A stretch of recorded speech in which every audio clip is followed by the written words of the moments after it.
บัดทีนี้ดูทางทุกคนเลย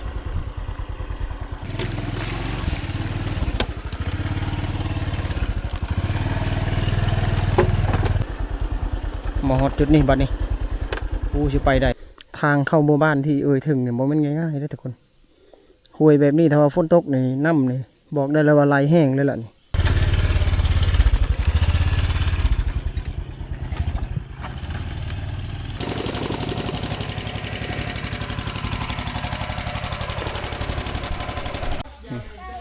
นี่น้องๆเพิ่นเล่นกีฬานี่ซ้อมมวยว่าซั่นอีกคนมีฮอตตู้ถือว่าบ้านนี้วงนี้ละที่วงดังในหมู่บ้านนี่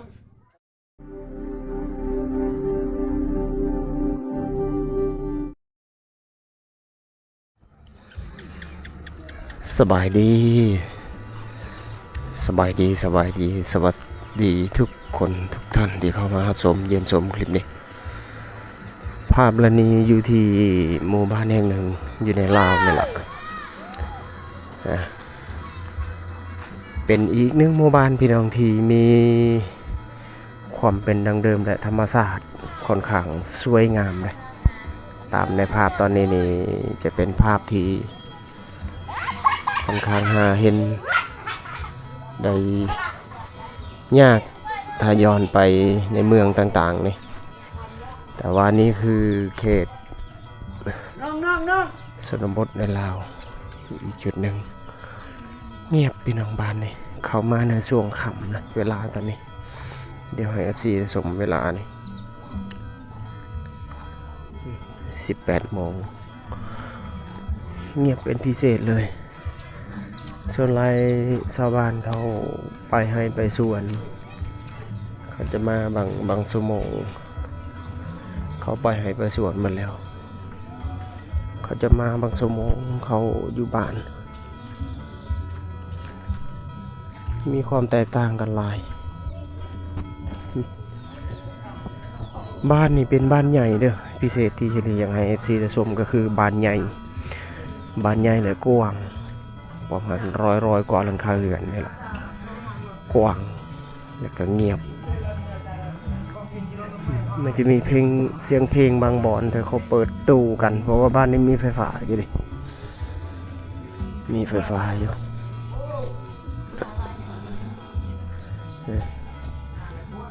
สวยงามเลยทุกคน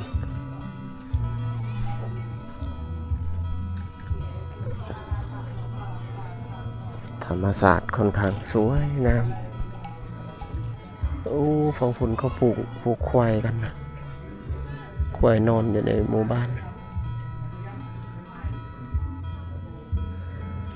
สวยงามทุกคนหลายขั้นตอนเด้อถ้าว่ามีการเกิดขึ้นอย่างเช่นงานต่างๆนี่โดยเฉพาะงานแต่งงานกินดองนี่อันนี้บอลเขาตีแต่งเลยเขาจะตีตัดเล็กตัวนี้มันจะดังเป่งแล้วครับชาวบ้านมารวมมานั่งอยู่ในบริเวณที่เฉลีอยู่ตอนนี้ล่ะคนที่มีอันนี้ก็คือเฉพาะในบ้านที่มีการใช้งานเครื่องแบบนี้สวยงามทุกคนอีกหนึ่งหมู่บ้านที่เรียบง่ายและความเป็นดั้งเดิม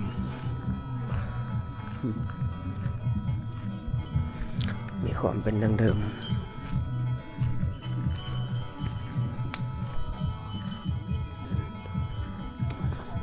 บ้านใหญ่บ้านกว้างทุกคนสิ่งหนึ่งที่ยังไง FC ได้ส่ง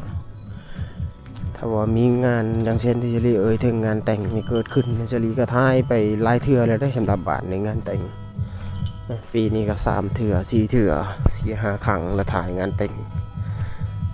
สำหรับในหมู่บ้านนี้พี่น้องเนาะที่ถึงนี่มุมนี่ทางตะวันตกทางพุ่นทางตะวันตกสวยงามทุกคนความเป็นดังเดิมในค่อนข้างหลายเลยหลายบ้านนี่มีไฟหลายปีแล้วล่ะบ้านนี้น่าจะเป็นปีที่ ก็บ่ถึงหลายดอกพี่น้องประมาณปีที่3นี่แหละที่ได้ใส่งานไฟนี่ถ้าจำบ่ผิดนะประมาณนั้นล่ะ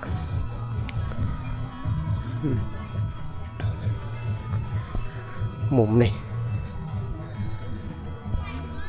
คนชนเผ่าเนาะชนลายเขาอยู่กันแบบนี้เด้อทุกคนอยากให้ FC ได้เข้าใจเฮือนเขาแต่ละหลังนี่สังเกตนี่คนละครอบครัวเด้อนี่เลยอันนี้ครอบครัวนึงอันนี้ครอบครัวนึงก็จะตั้งเรียบๆไปตามนี่แล้วก็อยู่อาศัยแบบบ่ห่างกันหลายนี่คืออีกหนึ่งวิธีของเขาที่เขาดำรงมาแบบนี้แล้วมานานแล้วล่ะเขาอยู่แบบนี้มาดนแล้วเขาอยู่แบบติดๆกันแต่ละครอบครัวทุกคนน้ำอาบน้ำใส่บางเฮือนก็จะเจาะน้ำบาดาลบางเฮือนก็จะอาบน้ำที่น้ำรวมน้ำบาดาลนี่ดิน้ำที่เขาใส่ก็ประมาณนี้แหละเป็นน้ำบาดาลใต้บาดาลที่เพิ่นเจาะขึ้นมานี่คือน้ำใสของเขาก็เป็นอีกหนึ่งเรื่องเล่าทุกคนอยากให้ FC ได้ชมนะอีกหนึ่งเรื่องเล่าหลายอย่างทิ้งที่เกิดขึ้นฟ้าเห็นสังเกตว่ายังไม่ให้เห็นนี่นะฟ้านี่แบบนี้ยังเป็นฟ้าแบบดังเดิมหลังคาแบบฟ้าไม้เหี้ยฟ้ากระแตะก็เป็นอีกหนึ่งเรื่องเล่าที่พบเจอนี่มันอย่างน้อแบ่มานี่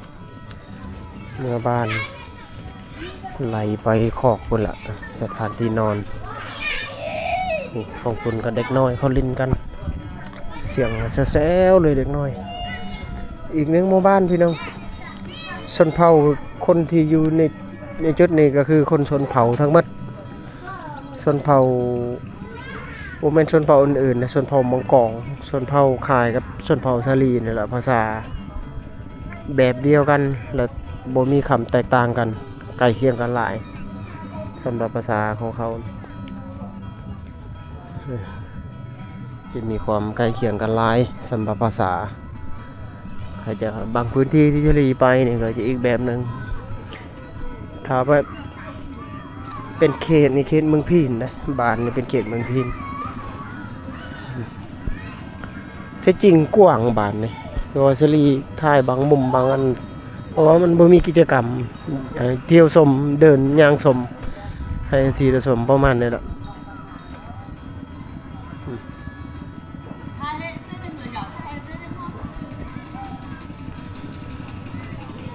สวยงามนะบ้านคมเป็นดังเดิมใน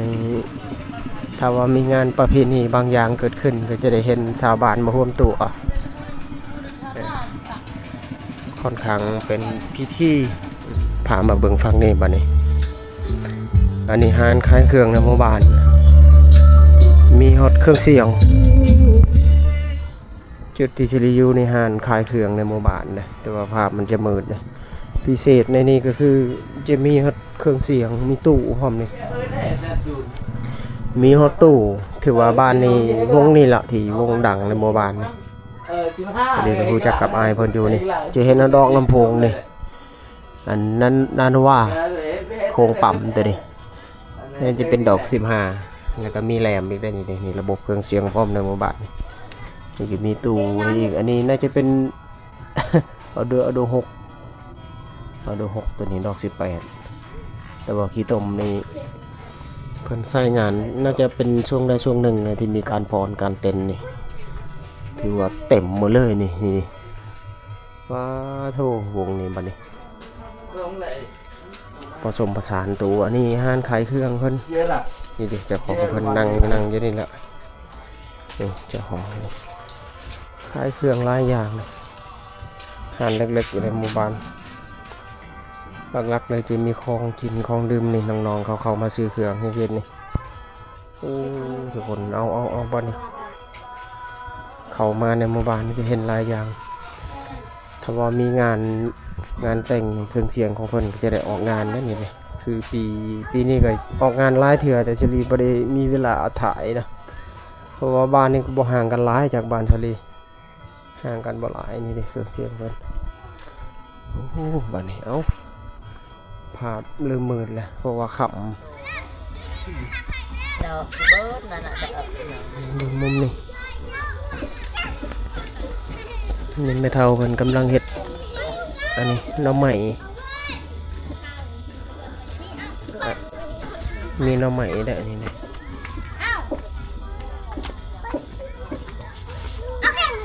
เพิ่นทำอาหารเพราะว่าช่วงค่ำมื้อนี่เริ่มกินข้าวชาวบ้านทำอาหารหลายอย่างหน่อไม้ไฟตามเบิ่งหลายคนเลย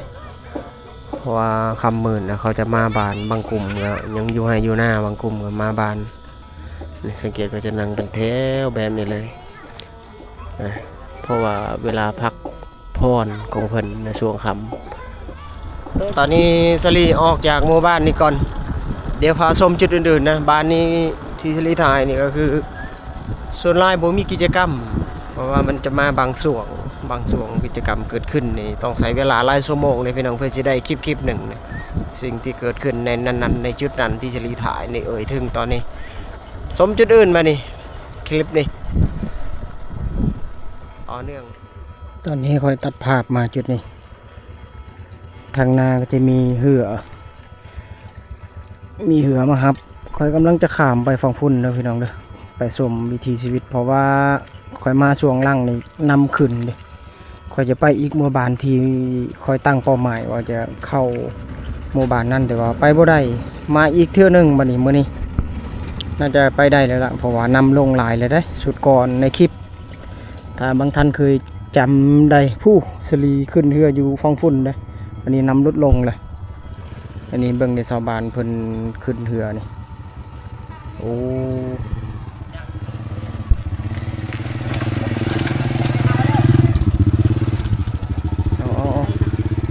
ขึ้นเรือคือกันบันข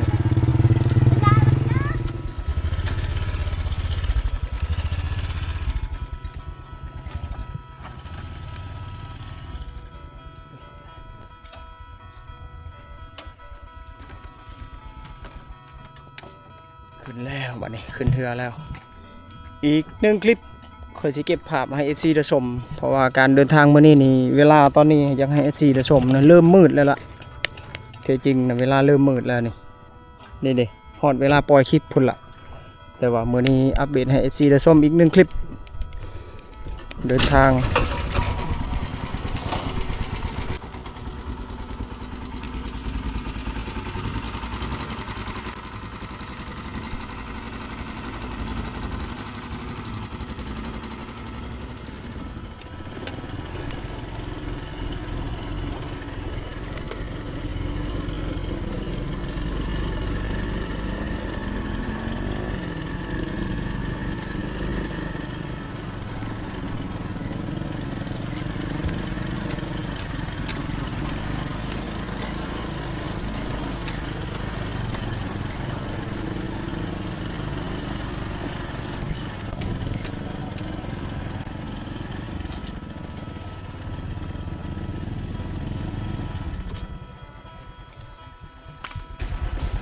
มาหอดฟังนี้แล้ว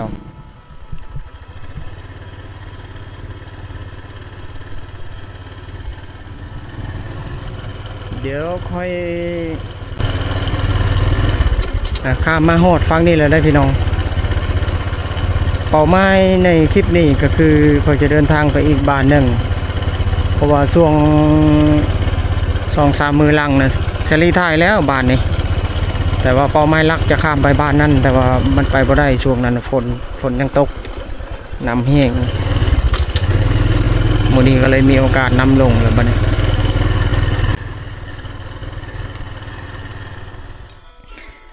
เขามาบ้านนี้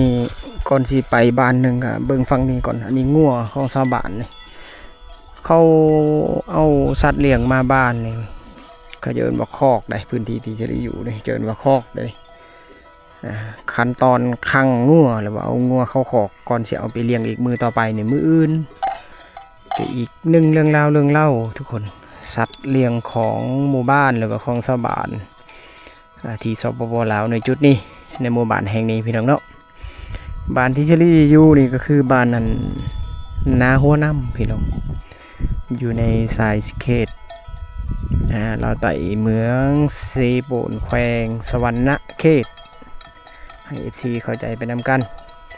บางท่านก็จะมีการถามนั่นนี่หลายอย่างนะเชอรี่ก็อธิบายในคลิปลายต่อลายคลิปมันจะมีบางช็อตบางช่วงที่อธิบายชัดเจนไปแล้วเพื่อว่าบางคนอาจจะยังบูฮูฟังฟุ้นก็อีกงัวไปวันนี้เดินทางต่อจุดที่ถึงหมู่บ้านที่ห่างจากความเจริญอีกจุดหนึ่งบางจิอันนี้บางครองอ๋ออันเวงจีอันโอเคขอบใจสลีทำชาวบ้านนะพอชาวบ้านในจุดนี้ก็เลยทำทางแล้วก็ทำถึกอยู่บ่หมู่บ้านแต่ว่าพ้นใดเนาะไม่แล้วเนาะไม่ไฟเอาไปต้มตามดึงรถกลึ่งลืมรถไทยกาเปาะเจ้าขี้เลยนี่เอาทำอีกกลุ่มหนึ่งนี่น้องๆเข้ามาแต่สวนเอาขอบใจเด้อใช่ถามทางนะยันลงทางพอทางบ่เคยมานะทางนี้จะเข้าไปในบ้านนั้นเพราะว่าลีกนำให้มุ่งหน้าไปทางพุ่นละเอาบัดทีนี้ตัดภาพจุดนี้ทางลีกบ่ได้เด้อต้องอยู่ไปทางนี้ล่ะ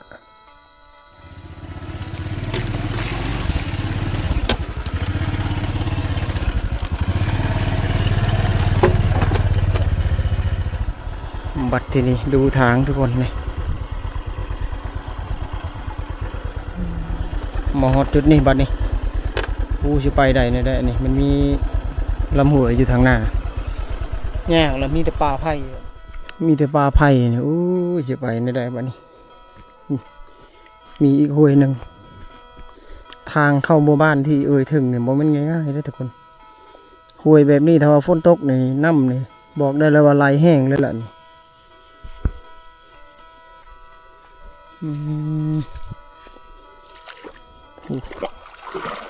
ไปบ่ได้อันนี้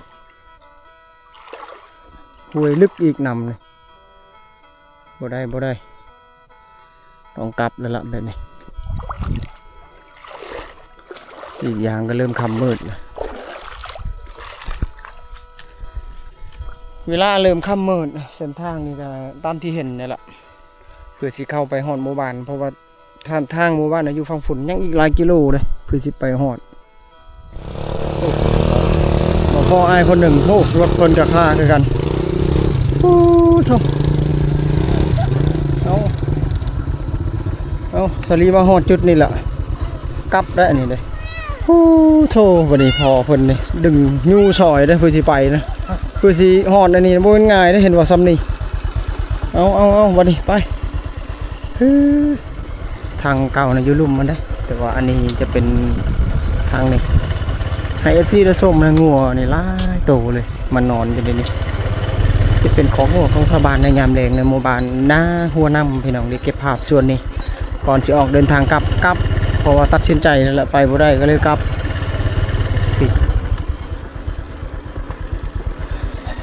มาทางนี้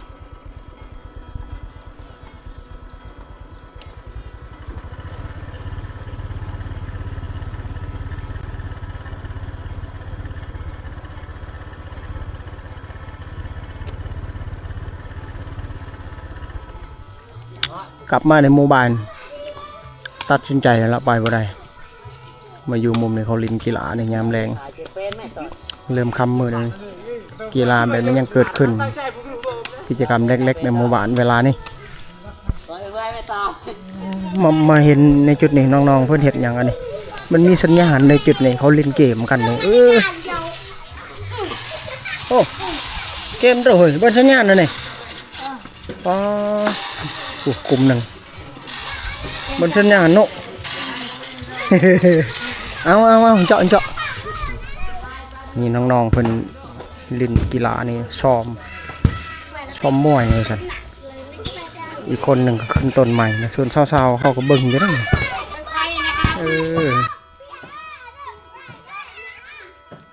เอาบ้านนี้ จะรีออกจากหมู่บ้านนี่ก่อนเพราะว่าเวลาเริ่มค่ำมืดสิกลับบ้านนี่ก็มืดหลายชั่วโมงฮอดบ้าน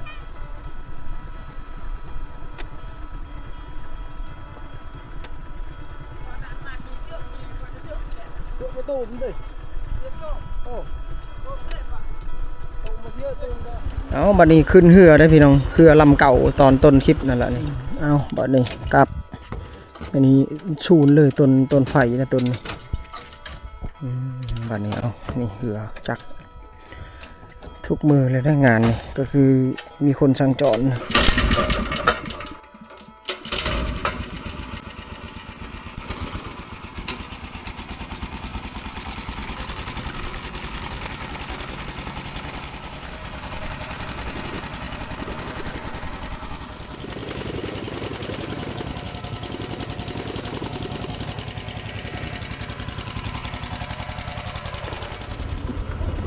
เอาวันนี้มาหอดฟังนี่แล้ว